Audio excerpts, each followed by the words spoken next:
Dari sini? Iya. Enggaknya dari sini.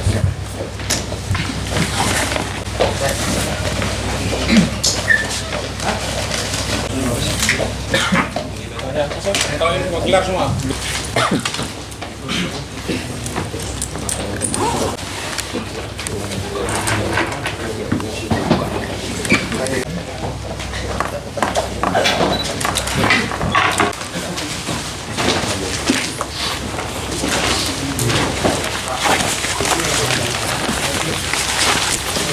Ya, mundur.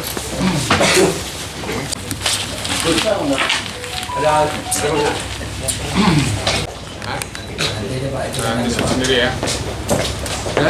Kasus ini diawali dengan laporan polisi model A yaitu nomor 87 bulan 11 Yan 2.5/19 SPKT tanggal 7 November hari ini tahun 2019.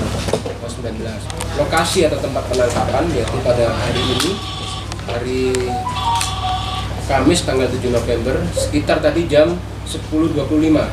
Jadi kedua orang yang diduga sebagai tersangka ini bisa kita amankan sekitar jam 10.25 di Desa Jotrabu Baro, Kecamatan Pisangan, Kabupaten Biren, Provinsi Aceh.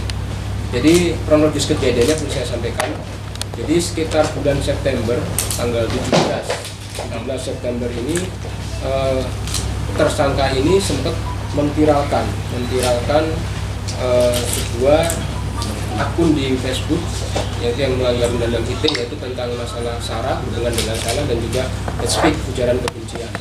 Mungkin rekan-rekan juga sudah pernah mengetahui dalam viral di media sosial di Facebooknya, yang bersangkutan sempat mengatakan bahwa warga yang non pribumi atau di luar Aceh, bukan warga Aceh, agar keluar dari wilayah Aceh sampai batas tanggal 4 Desember 2019.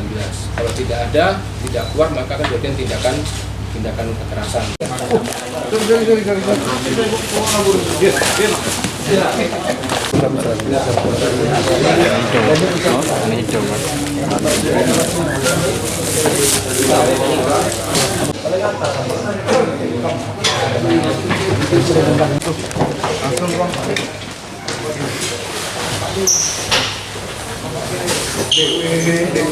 Mantap.